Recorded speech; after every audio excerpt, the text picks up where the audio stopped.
Hello friends, it's Cindy Brumbaugh from CindyLeeBDesigns.com, independent Stampin' Up! Demonstrator. Today I'd like to show you this beautiful feminine card made with the Floral Frames bundle on page 135 of the annual catalog. It features this gorgeous, delicate, beautiful floral paper, the Petal Promenade. And remember, starting July 1st through the 31st, we have a buy 3, get 1 free DSP sale. So take a look at that on my blog. So what we're going to be using is we're going to be using Mossy Meadow and Petal Pink as our color palette with the neutral of Very Vanilla. And I'm going to show you a couple little tricks on getting this card put together. So we're going to be using the Floral Frames. This is a really pretty stamp set with dies that cut out these flowers, that cut out this frame, and also some other interesting die cuts that you'll see on the front of this card. However, it does not cut out this image, but that image is pretty easy to fussy cut, and then you can pop the flowers up there. So there's some pretty cards on Pinterest that you can look around and see. So the Floral Frames comes bundled with the foliage framelets. I've got a lot of them out of here to make this card. And I also used here, you can see behind this sentiment, the Label Me Pretty. And so I used this image here, and I used the pretty label punch to punch it out. So we are going to be using also this beautiful subtle embossing folder. It's one of our thick dynamic embossing folders, and it is very subtle. But once you run it through there and you see how it changes your paper instantly into this subtle linen look, you're going to be using this a lot. So to get started, let's just look at our paper. And don't worry about writing down the measurements and the materials I use and the colors, because I will be posting this all on my blog under the post for this card. So what we're going to be using is the Petal Promenade paper. We're going to be using this pretty satin metallic edged ribbon. It's a 3/8 inch and it has a gold metallic edge on it. It goes really pretty with the design of the card. The Petal Pink paper, and this is going to be 4 by 5 1/4, and I'm going to show you this little trick here when we emboss it. And then we're going to be using the Mossy Meadow for our card base, and that's just an 8 1/2 by 5 1/2, and it's scored in half. So you can get 2 cards if you are using a whole piece of cardstock. You can score it at 4 1/4, cut it at 5 1/2, and you've got 2 cards. So if you're going to do a card this way, you would just do a portrait card, you would just score it at 4 1/4, so you can get 2 cards out of a sheet of cardstock. So let's get started here. My little trick with the embossing folder is whenever you go to put a designer paper onto a card, it's a little thinner, and whenever I go to put it on here, I'm afraid I'm not going to get the exact measurements exactly, and it's going to be a little flimsy when I put on the other piece here, and it's going to be bulky in the middle. So what I do is I just take my piece of 4 by 5 1/4, and what I did is I just scored it at 2, so that when I went to run my embossing folder through the Big Shot, I had a reference line to just put it halfway, and then I just run it through my Big Shot. Now, the proper way to run your embossing folders, especially these dynamic ones that are thicker, is to run them through with the bound side through the rollers on your Big Shot first. You'll notice there's a beveled edge here on your embossing folders, and that facilitates a good roll through there. A lot of times we tend to put our embossing folders on our Big Shots and we're not paying attention. We're either glancing at the TV and seeing what Hoda and Kathy Lee are talking about while we're stamping, or we're at class and we just pop it in there. So you want to be careful not to break or damage your embossing folder. So always put the bound side first. But in this case, because this is going to be bigger than your Big Shot, you want to roll it this way. So just be careful. Make sure that when you put it on your Big Shot that you're watching it get through there, guiding it through, because this edge would be your bound edge and it's actually going to be on the right, or going through, or the left if you roll it this way. So just keep an eye on it and you'll be fine. But for the most part, always run it through with the bound edge first. So that gives me the perfect base for me to be able to put my designer paper on here. So I'll get some of my Stampin' Snail here, my snail adhesive here, and I'm just going to get the little guy going there and put some of my adhesive, and then I will be able to just put my designer paper right on the bottom half of the embossed side. And you'll just see, I think you can see in the video how subtle that is. It's just like a fine linen stationery. So then that creates our front panel for our card. And if you get a little bit of an edge on it, you can always trim it up, but I really don't mind that I can see a little bit of edge on this one. I probably cut this one on my heavy duty cutter, and then I probably did this on my Stampin trimmer. So, but it's really pretty because all these colors in there, so it doesn't even really matter to me. So then the next thing I'm going to do is I'm going to put my ribbon on. The way I put ribbon on is I put a piece of adhesive on the back of my cardstock. And then I'm going to put it a little bit higher because on this particular card, because it's got some the paper underneath it, if you put this right over it, you can see the paper through the ribbon because it's a little bit on the sheer side. So what I did was I put it right sitting on top of the designer paper, right on top of the designer paper, and then I just fold it back and it's adhered on the back. And then if you want to, you can put a little adhesive underneath because we're going to be putting a nice main image here. So we've got our ribbon right across the top. Make sure you butt it up against the designer paper, just in this case because the ribbon is sheer.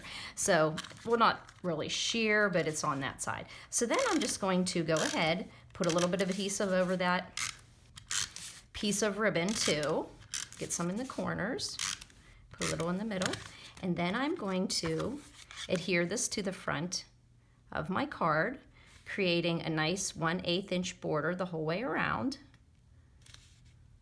Trying not to give you a shot of my head, so I'm kind of working a little bit in front of me. So there we've got the beginning of our card made. So now I'm going to show you how to make this main image that's got like a wow factor here. So what I did on that is I took a piece of Mossy Meadow first, and I'm going to use this die here that's found in the Foliage Frame Framelits. Really pretty die. So what I did is I put it on my Big Shot. Okay, here we go. So I put it on my Big Shot, and I ran it through my Big Shot just like I would cut a die. Then I ended up with this die here. So you can see this die, the leaves are just like a regular die. There's no texture on the leaves or anything like that. It's just flat. So that's beautiful as is. You can layer a couple different colors of green or something else with it. But then the real trick is you're going to put this die right back in. We're going to put that die back on your cardstock. Okay, you can see that. Now I'm going to show you how to use the new Big Shot embossing mats. So in this particular case, I'm not going to bring in my Big Shot, but I'm going to show you how we're going to use these. The Big Shot embossing mats comes with a gray rubber mat and a navy colored blue mat. You'll notice this one is pretty thick and this one's flimsy and a little thinner. And then it has a white hard base. So what you're going to do when you're die cutting this, you've die cut this right through your Big Shot, just as if you would cut any die cut. So the next thing you're going to do, if you have the thin plate adapter as your platform base, you're going to remove the thin plate adapter. You're going to remove that and put your acrylic plate. Now, of course, if you're using your Big Shot that has the tabs on it, you're going to set it up as if you were going to use an embossing folder.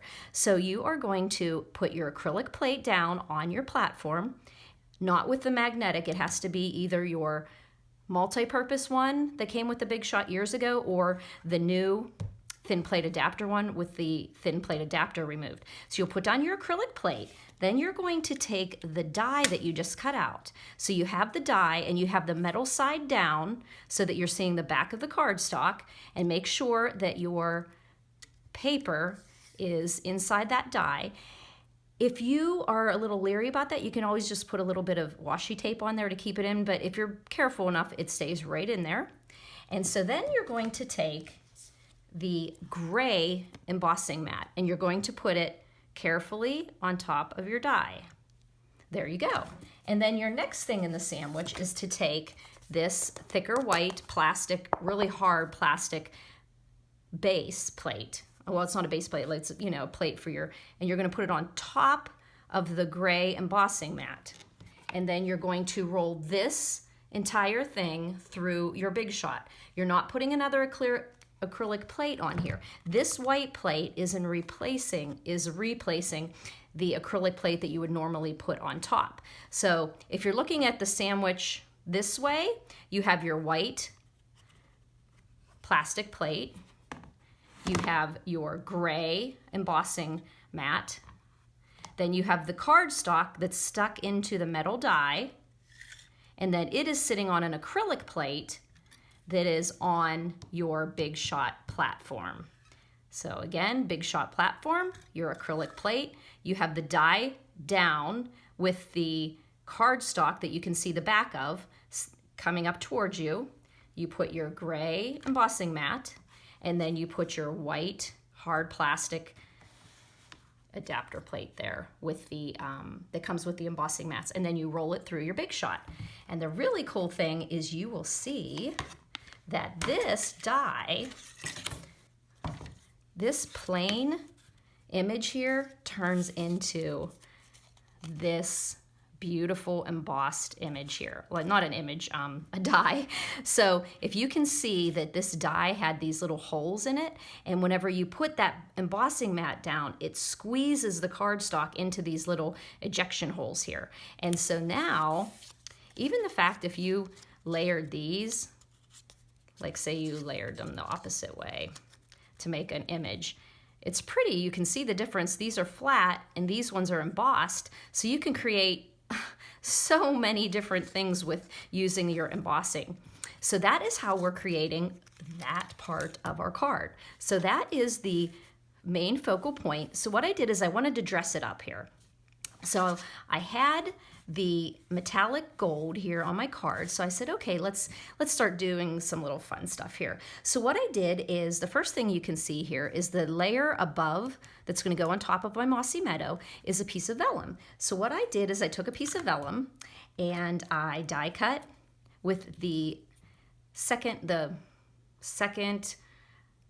to the down from the biggest circle and the stitched shapes framelets. And what I did is I just die cut a circle with the stitched frame. I thought the stitched frame just gave it that little bit of interesting texture to it. So you don't have to worry about your adhesive on there because you're going to be covering it up. And on that same piece of vellum, I die cut 2 of these beautiful leaves. They have a nice slender shape to them, and they were so pretty. And so then I just went ahead and oh no, the next thing is we have those. The next layer I put on was this pretty label from the Pretty Label. And what I did was I stamped it in Mossy Meadow, and then I punched it out with the Pretty Label punch, and then I just adhered it to the vellum. So we're gonna adhere that to the vellum. And I thought this just brought a little bit of pink into the card. At first, I stamped the Wishing You the Best from the stamp set, and I stamped it on here, and it looked great, but it still, I thought could use a little bit of something, so I just decided to put that behind the actual sentiment. So my next step is putting these leaves on. I did some of the vellum ones as we already cut out, and then I did some gold ones. So there's 2, so you've got these 2 little dies in the foliage frames. You've got these slender dies with leaves. So what I did is I ran through these 2 little guys through some gold glimmer, and I ended up with these pretty little gold leaves here. So now the next thing I wanted to do, you could easily adhere these to the back of the sentiment, but then I liked them laying flat on the card so that the sentiment was popped up a little bit more. So what I did is I just put some adhesive. Now remember, this place is going to be covered by your sentiment, so you can go ahead and put some adhesive here. And then what I did is I put the vellum down first, and I just put some off to this side. Now these vellum leaves also can be ran through with the embossing mats, but I was just being a little lazy that day and I just ran them through straight. So we've got two, I think I might move this one over here a little bit. So I've got two vellum sets of leaves, a pair of leaves going off to the sides, and then I'm also going to layer on some gold. I thought this was just beautiful with the ribbon gold. Look how pretty that looks. So there we go. We've put down the mossy meadow, the vellum, the petal pink, and then we put vellum leaves, we put gold leaves, and now we're just going to do the sentiment that goes on top. And what I did for that is I just stamped wishing you the best. There's some really cute wishing you the best, sending love, hello. Remember, wishing you the best, now this does seem to me like a wedding card, bridal card, but you actually could use it for birthday. Wishing you the best on your birthday in the inside. Sending love, hello. So you can choose any of those. And so what I did is I used the next to the largest, there's a smaller circle in the layering circles framelit. There's a smaller one than this, so it's the second one up from the smallest, and then the scallop die that fits right around it. So what I did is I adhered the sentiment circle to this scalloped circle. Now it's just that little extra step that you do and putting that scallop on there, because when I put it just flat on there, it still needed a little something. I put a mossy meadow on and it kind of was a little too much mossy meadow. So I just said, why not just layer tone on tone, very vanilla on very vanilla, and that's what I did. Now the next thing you want to do is pop that sentiment off the card. And what I did there is I just took some of my dimensionals and I popped like 3 of them on the back here, and we'll run your finger through your dimensionals, and they're a little bit easier to get off. Kind of just pops them up on the sides. And then the tricky part is just getting, I'm gonna lift this up here, is getting enough pink on the top and the bottom, and getting that sentiment, wishing you is the reference line, that horizon line I'm going with. So I'm just going to put that on there. There you've got your layered look there, and then we're just going to put our adhesive on the back of this focal image, and we're gonna pop it on the front of our card. And when you go to pop this on the front of your card, you're going to want to look at the wishing you and make that your reference point for your horizon line. So there we go. Now, is that an elegant card? You've got vellum, you've got bling with the gold, you've got the satin ribbon with the gold, you've got the beautiful colors coming out of it, you've got a crooked label punch there. So I need to pay a little better attention to the sentiment. So let me pop this sentiment up here and let's see. Sometimes it's right at the end. You see what you're doing here. Okay, so let me fix this here. So what I'm gonna do, you know what you should do. Of course, when I did this before, I just forgot to tell you. Okay, so what you wanna do before you put that sentiment on there is look at your card and get your label, get that pink label on there straight on the horizon line with the ribbon. Once you have that on there, then you put your sentiment on, because if you do it the other way, your sentiment, you'll have that label looking goofy at the end like I did.